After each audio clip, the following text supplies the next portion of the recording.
Hello, it's Vocal Senpai, and this is a series in which every chapter of the whole NCERT Biology book of 11th and 12th class will be covered in audiobook format. In this video, the chapter 14 of class 11 biology book, that is respiration in plants, will be narrated. So, sit back, relax, and let's listen and learn. Chapter 14. Respiration in plants. All of us breathe to live, but why is breathing so essential to life? What happens when we breathe? Also, do all living organisms, including plants and microbes, breathe? If so, how? All living organisms need energy for carrying out daily life activities, be it absorption, transport, movement, reproduction, or even breathing. Where does all this energy come from? We know we eat food for energy, but how is this energy taken from food? How is this energy utilized? Do all foods give the same amount of energy? Do plants eat? Where do plants get their energy from? And microorganisms, for their energy requirements, do they eat food? You may wonder at the several questions raised above. They may seem to be very disconnected. But in reality, the process of breathing is very much connected to the process of release of energy from food. Let us try and understand how this happens. All the energy required for life processes is obtained by oxidation of some macromolecules that we call food. Only green plants and cyanobacteria can prepare their own food. By the process of photosynthesis, they trap light energy and convert it into chemical energy that is stored in the bonds of carbohydrates like glucose, sucrose, and starch. We must remember that in green plants too, not all cells, tissues, and organs photosynthesize. Only cells containing chloroplasts, that are most often located in the superficial layers, carry out photosynthesis. Hence, even in green plants, all other organs, tissues, and cells that are non-green need food for oxidation. Hence, food has to be translocated to all non-green parts. Animals are heterotrophic, i.e., they obtain food from plants directly, herbivores, or indirectly, carnivores. Saprophytes like fungi are dependent on dead and decaying matter. What is important to recognize is that ultimately all the food that is respired for life processes comes from photosynthesis. This chapter deals with cellular respiration, or the mechanism of breakdown of food materials within the cell to release energy, and the trapping of this energy for synthesis of ATP. Photosynthesis, of course, takes place within the chloroplasts, in the eukaryotes, whereas the breakdown of complex molecules to yield energy takes place in the cytoplasm and in the mitochondria, also only in eukaryotes. The breaking of the C to C bonds of complex compounds through oxidation within the cells, leading to release of considerable amount of energy, is called respiration. The compounds that are oxidized during this process are known as respiratory substrates. Usually carbohydrates are oxidized to release energy, but proteins, fats, and even organic acids can be used as respiratory substances in some plants under certain conditions. During oxidation within a cell, all the energy contained in respiratory substrates is not released free into the cell or in a single step. It is released in a series of slow stepwise reactions controlled by enzymes, and it is trapped as chemical energy in the form of ATP.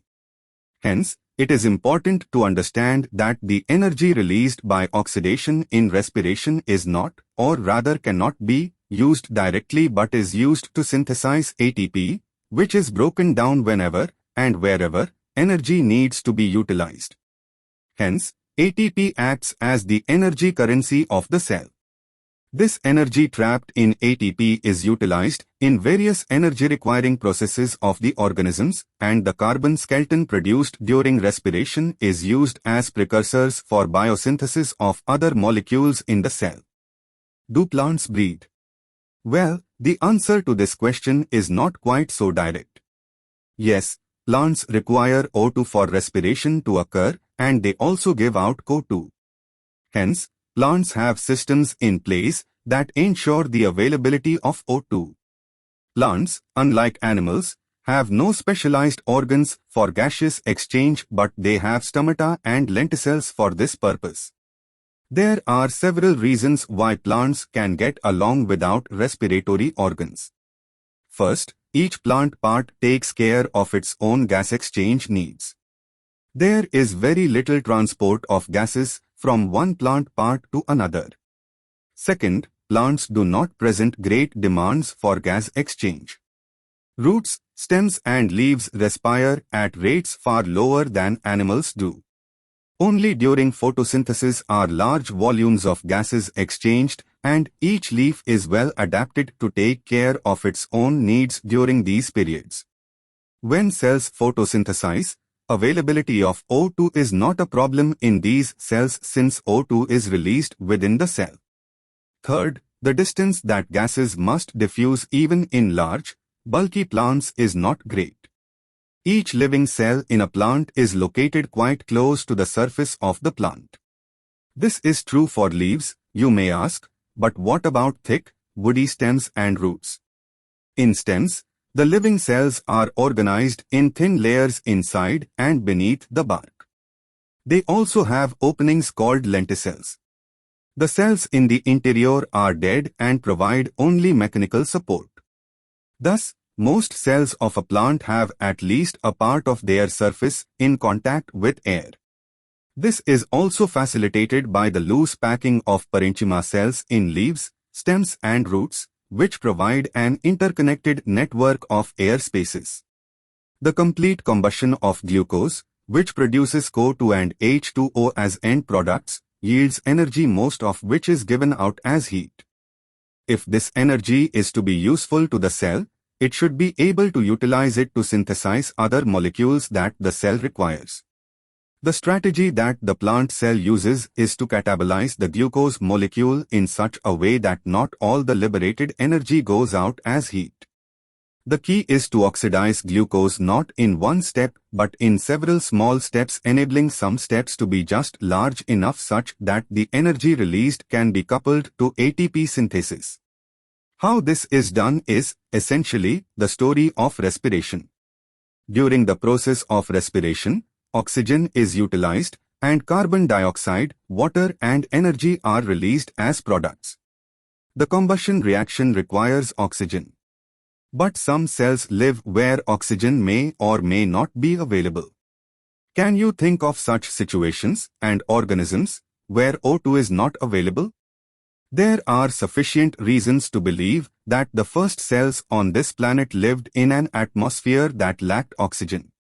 Even among present-day living organisms, we know of several that are adapted to anaerobic conditions. Some of these organisms are facultative anaerobes, while in others the requirement for anaerobic condition is obligate.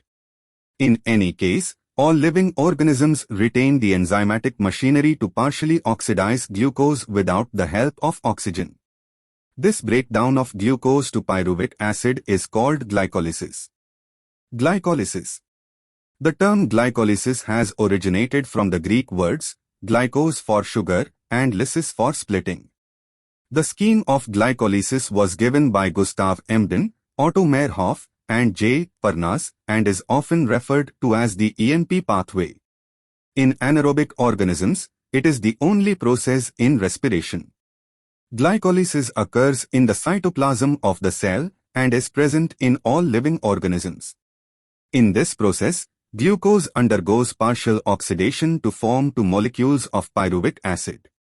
In plants, this glucose is derived from sucrose, which is the end product of photosynthesis, or from storage carbohydrates. Sucrose is converted into glucose and fructose by the enzyme invertase, and these two monosaccharides readily enter the glycolytic pathway.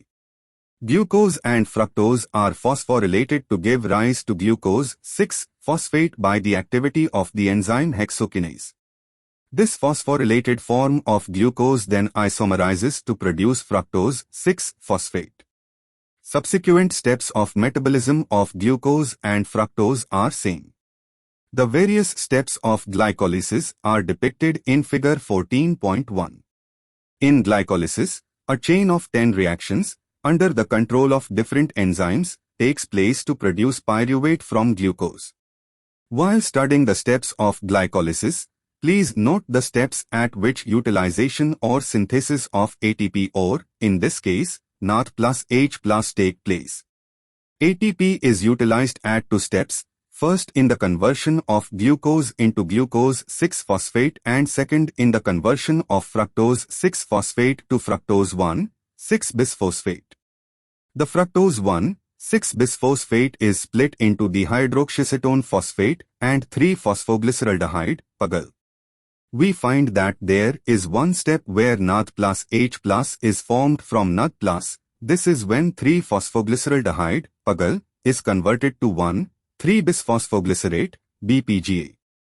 Two redox equivalents are removed, in the form of two hydrogen atoms, from PAGL and transferred to a molecule of NAD plus. PAGL is oxidized and with inorganic phosphate to get converted into BPGA. The conversion of BPGA to 3-phosphoglyceric acid, PGA, is also an energy-yielding process. This energy is trapped by the formation of ATP. Another ATP is synthesized during the conversion of PEP to pyruvic acid. Can you then calculate how many ATP molecules are directly synthesized in this pathway from one glucose molecule? Pyruvic acid is then the key product of glycolysis. What is the metabolic fate of pyruvate? This depends on the cellular need. There are three major ways in which different cells handle pyruvic acid produced by glycolysis. These are lactic acid fermentation, alcoholic fermentation, and aerobic respiration. Fermentation takes place under anaerobic conditions in many prokaryotes and unicellular eukaryotes. For the complete oxidation of glucose to CO2 and H2O, however, organisms adopt Krebs cycle, which is also called as aerobic respiration. This requires O2 supply. Fermentation. In fermentation, say by yeast, the incomplete oxidation of glucose is achieved under anaerobic conditions by sets of reactions where pyruvic acid is converted to CO2 and ethanol. The enzymes, pyruvic acid decarboxylase and alcohol dehydrogenase catalyze these reactions. Other organisms like some bacteria produce lactic acid from pyruvic acid. The steps involved are shown in figure 14.2. In animal cells also, like muscles during exercise, when oxygen is inadequate for cellular respiration, pyruvic acid is reduced to lactic acid by lactate dehydrogenase. The reducing agent is NAD plus H+, which is reoxidized to NAD plus in both the processes. In both lactic acid and alcohol fermentation, not much energy is released, less than 7% of the energy in glucose is released and not all of it is trapped as high energy bonds of ATP. Also, the processes are hazardous, either acid or alcohol is produced. What is the net ATPs that is synthesized? Calculate how many ATP are synthesized and deduct the number of ATP utilized during glycolysis when one molecule of glucose is fermented to alcohol or lactic acid. Yeasts poison themselves to death when the concentration of alcohol reaches about 13%. What then would be the maximum concentration of alcohol in beverages that are naturally fermented? How do you think alcoholic beverages of alcohol content greater than this concentration are obtained? What then is the process by which organisms can carry out complete oxidation of glucose and extract the energy stored to synthesize a larger number of ATP molecules needed for cellular metabolism? In eukaryotes, these steps take place within the mitochondria, and this requires O2. Aerobic respiration is the process that leads to a complete oxidation of organic substances in the presence of oxygen and releases CO2, water, and a large amount of energy present in the substrate. This type of respiration is most common in higher organisms. We will look at these processes in the next section. Aerobic respiration. For aerobic respiration to take place within the mitochondria, the final product of glycolysis, pyruvate is transported from the cytoplasm into the mitochondria. The crucial events in aerobic respiration are times the complete oxidation of pyruvate by the stepwise removal of all the hydrogen atoms, leaving 3 molecules of CO2. Times the passing on of the electrons removed as part of the hydrogen atoms to molecular O2 with simultaneous synthesis of ATP. What is interesting to note is that the first process takes place in the matrix of the mitochondria while the second process is located on the inner membrane of the mitochondria. Pyruvate, which is formed by the glycolytic catabolism of carbohydrates in the cytosol, after it enters mitochondrial matrix undergoes oxidative decarboxylation by a complex set of reactions catalyzed by pyruvic dehydrogenase. The reactions catalyzed by pyruvic dehydrogenase require the participation of several coenzymes, including NAD+ and coenzyme A. During this process, 2 molecules of NAD are produced from the metabolism of 2 molecules of pyruvic acid, produced from 1 glucose molecule during glycolysis. The acetyl-CoA then enters a cyclic pathway, tricarboxylic acid cycle, more commonly called as Krebs cycle after the scientist Hans Krebs, who first elucidated it. Tricarboxylic acid cycle. The TCA cycle starts with the condensation of acetyl group with oxaloacetic acid, OAA, and water to yield citric acid, figure 14.3. The reaction is catalyzed by the enzyme citrate synthase, and a molecule of CoA is released. Citrate is then isomerized to isocitrate. It is followed by 2 successive steps of decarboxylation, leading to the formation of alpha-ketoglutaric acid and then succinyl-CoA. In the remaining steps of citric acid cycle, succinyl-CoA is oxidized to OA, allowing the cycle to continue. During the conversion of succinyl-CoA to succinic acid, a molecule of GTP is synthesized. This is a substrate-level phosphorylation. In a coupled reaction, GTP is converted to GDP with the simultaneous synthesis of ATP from ADP. Also, there are 3 points in the cycle where NAD+ is reduced to NAD plus H+, and 1 point where FAD+ is reduced to FADH2. The continued oxidation of acetyl-CoA via the TCA cycle requires the continued replenishment of oxaloacetic acid, the first member of the cycle. In addition, it also requires regeneration of NAD+ and FAD+ from NAD and FADH2 respectively.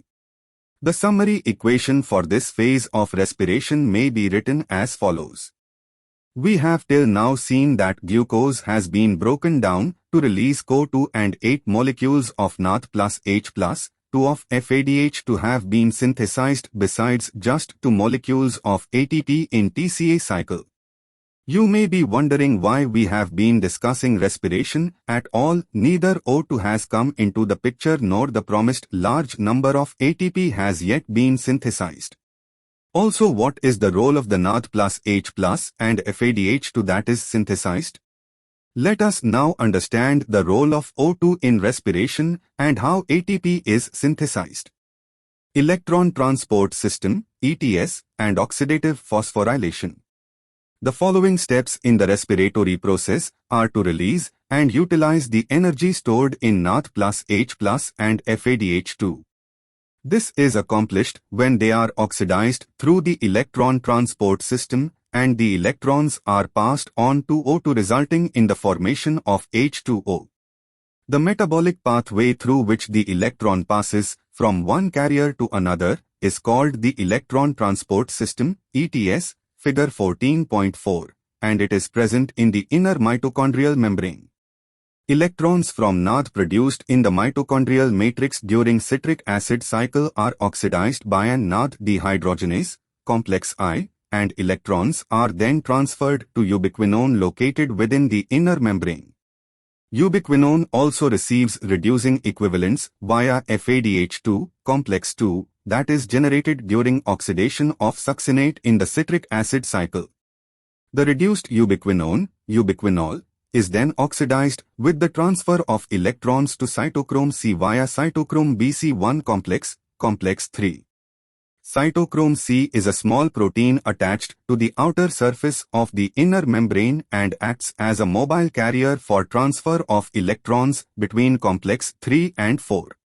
Complex 4 refers to cytochrome C oxidase complex containing cytochromes A and A3 and to copper centers. When the electrons pass from one carrier to another via complex I to 4 in the electron transport chain, they are coupled to ATP synthase, complex V, for the production of ATP from ADP and inorganic phosphate. The number of ATP molecules synthesized depends on the nature of the electron donor. Oxidation of one molecule of NAD gives rise to 3 molecules of ATP, while that of one molecule of FADH2 produces 2 molecules of ATP. Although the aerobic process of respiration takes place only in the presence of oxygen, the role of oxygen is limited to the terminal stage of the process. Yet, the presence of oxygen is vital, since it drives the whole process by removing hydrogen from the system. Oxygen acts as the final hydrogen acceptor. Unlike photophosphorylation where it is the light energy that is utilized for the production of proton gradient required for phosphorylation, in respiration it is the energy of oxidation reduction utilized for the same process. It is for this reason that the process is called oxidative phosphorylation. You have already studied about the mechanism of membrane-linked ATP synthesis as explained by chemiosmotic hypothesis in the earlier chapter. As mentioned earlier, the energy released during the electron transport system is utilized in synthesizing ATP with the help of ATP synthase, complex V. This complex consists of 2 major components, F1 and F0, figure 14.5. The F1 headpiece is a peripheral membrane protein complex and contains the site for synthesis of ATP from ADP and inorganic phosphate. F0 is an integral membrane protein complex that forms the channel through which protons cross the inner membrane. The passage of protons through the channel is coupled to the catalytic site of the F1 component for the production of ATP. For each ATP produced, 4H+ passes through F0 from the intermembrane space to the matrix down the electrochemical proton gradient. The respiratory balance sheet. It is possible to make calculations of the net gain of ATP for every glucose molecule oxidized, but in reality this can remain only a theoretical exercise. These calculations can be made only on certain assumptions that times there is a sequential, orderly pathway functioning, with one substrate forming the next and with glycolysis, PCA cycle and ETS pathway following one after another. Times the NAD synthesized in glycolysis is transferred into the mitochondria and undergoes oxidative phosphorylation. Times none of the intermediates in the pathway are utilized to synthesize any other compound.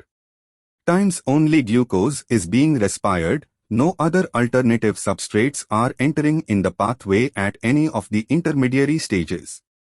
But this kind of assumptions are not really valid in a living system. All pathways work simultaneously and do not take place one after another. Substrates enter the pathways and are withdrawn from it as and when necessary. ATP is utilized as and when needed. Enzymatic rates are controlled by multiple means.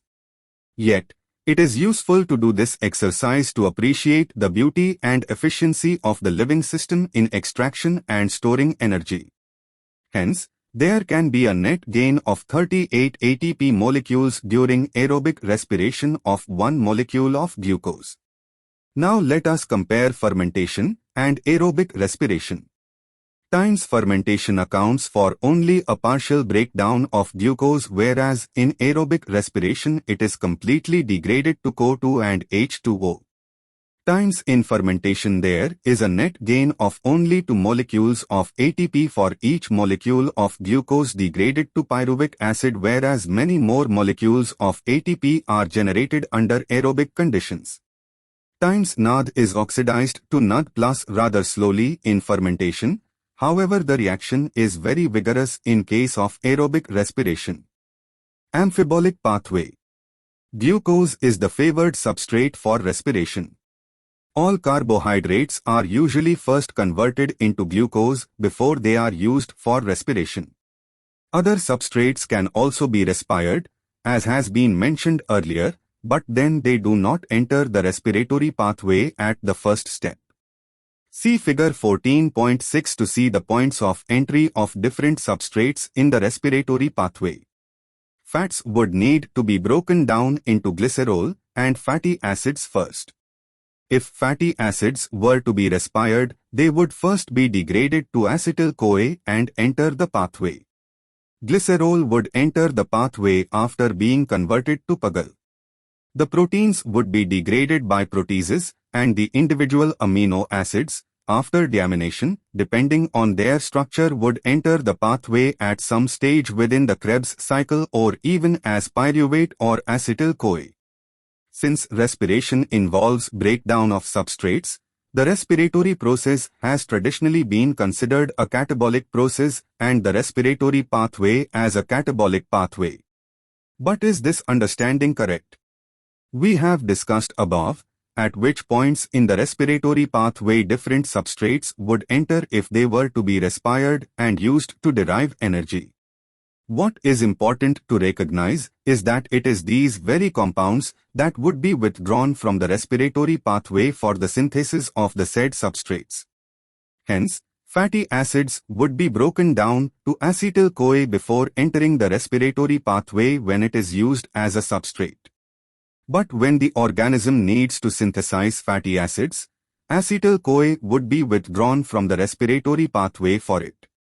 Hence, the respiratory pathway comes into the picture both during breakdown and synthesis of fatty acids.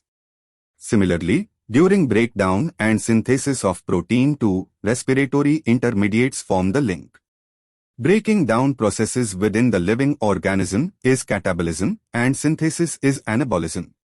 Because the respiratory pathway is involved in both anabolism and catabolism, it would hence be better to consider the respiratory pathway as an amphibolic pathway rather than as a catabolic one. Respiratory quotient. Let us now look at another aspect of respiration. As you know, during aerobic respiration, O2 is consumed and CO2 is released. The ratio of the volume of CO2 evolved to the volume of O2 consumed in respiration is called the respiratory quotient, RQ, or respiratory ratio. The respiratory quotient depends upon the type of respiratory substrate used during respiration. When carbohydrates are used as substrate and are completely oxidized, the RQ will be 1 because equal amounts of CO2 and O2 are evolved and consumed, respectively, as shown in the equation below. When fats are used in respiration, the RQ is less than 1. Calculations for a fatty acid, tripalmitin, if used as a substrate is shown. When proteins are respiratory substrates, the ratio would be about 0.9. What is important to recognize is that in living organisms, respiratory substrates are often more than 1. Pure proteins or fats are never used as respiratory substrates. Summary. Plants, unlike animals, have no special systems for breathing or gaseous exchange.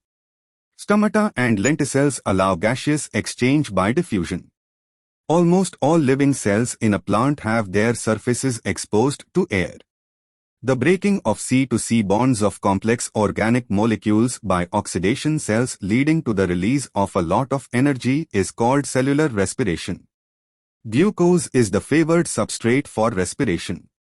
Fats and proteins can also be broken down to yield energy. The initial stage of cellular respiration takes place in the cytoplasm.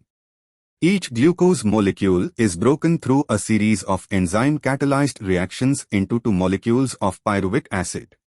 This process is called glycolysis.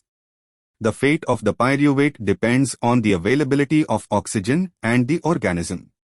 Under anaerobic conditions, either lactic acid fermentation or alcohol fermentation occurs. Fermentation takes place under anaerobic conditions in many prokaryotes, unicellular eukaryotes and in germinating seeds. In eukaryotic organisms, aerobic respiration occurs in the presence of oxygen. Pyruvic acid is transported into the mitochondria where it is converted into acetyl-CoA with the release of CO2. Acetyl-CoA then enters the tricarboxylic acid pathway or Krebs cycle operating in the matrix of the mitochondria. NAD plus H plus and FADH2 are generated in the Krebs cycle. The energy in these molecules as well as that in the NAD plus H plus synthesized during glycolysis are used to synthesize ATP. This is accomplished through a system of electron carriers called electron transport system, ETS, located on the inner membrane of the mitochondria. The electrons, as they move through the system, release enough energy that are trapped to synthesize ATP. This is called oxidative phosphorylation. In this process, O2 is the ultimate acceptor of electrons and it gets reduced to water. The respiratory pathway is an amphibolic pathway as it involves both anabolism and catabolism. The respiratory quotient depends upon the type of respiratory substance used during respiration. Thank you for tuning in. Give this video a thumbs up if it was helpful and subscribe for the upcoming videos. Check out more videos from the playlist. Also comment down if you have some queries or suggestions.